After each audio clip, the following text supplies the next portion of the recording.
begin, I would like to just take a moment to offer my sincere condolences and pay my respects to Constables Hong and Constable Gillespie, and to their family and their colleagues and their loved ones.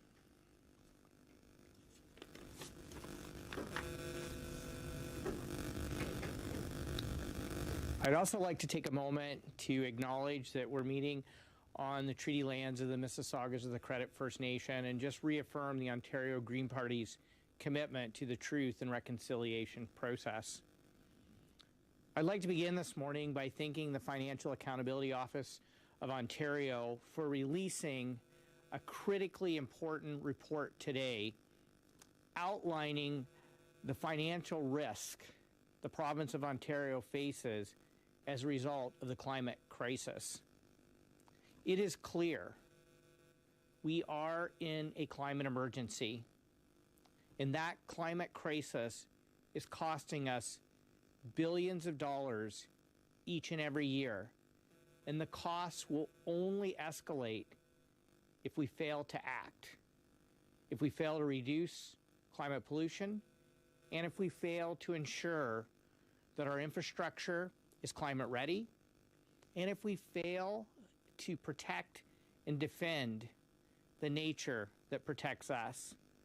Today's FAO report clearly shows that in this decade alone, that our transportation infrastructure alone will face $14 billion of additional costs associated with the climate crisis.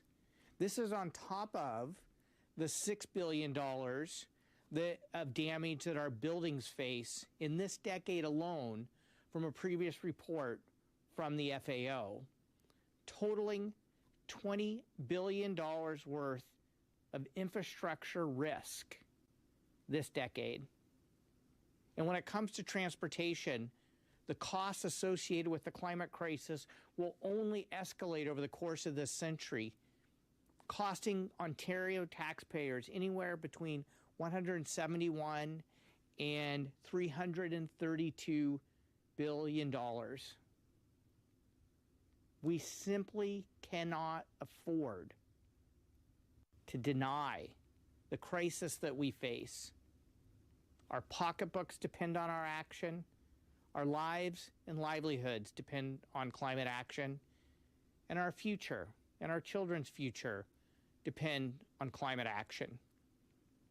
And so while the government might be in court right now, hiring climate deniers as expert witnesses and essentially admitting that their made-to-fail climate plan is a PR exercise, we need a government who's going to act to make sure that Ontario is climate ready.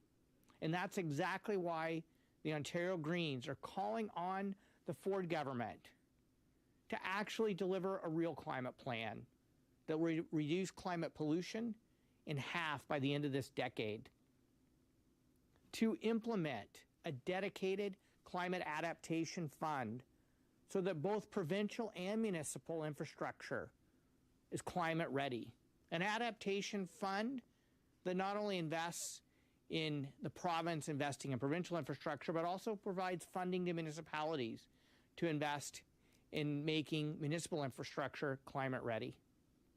And finally, we are calling on the government to cancel Greenbelt highways like the 413 and the Bradford bypass, which will only pave over the nature that is there to protect us from extreme weather events like flooding and extreme heat and other extreme weather events, and do not invest in infrastructure that's only going to make climate pollution worse.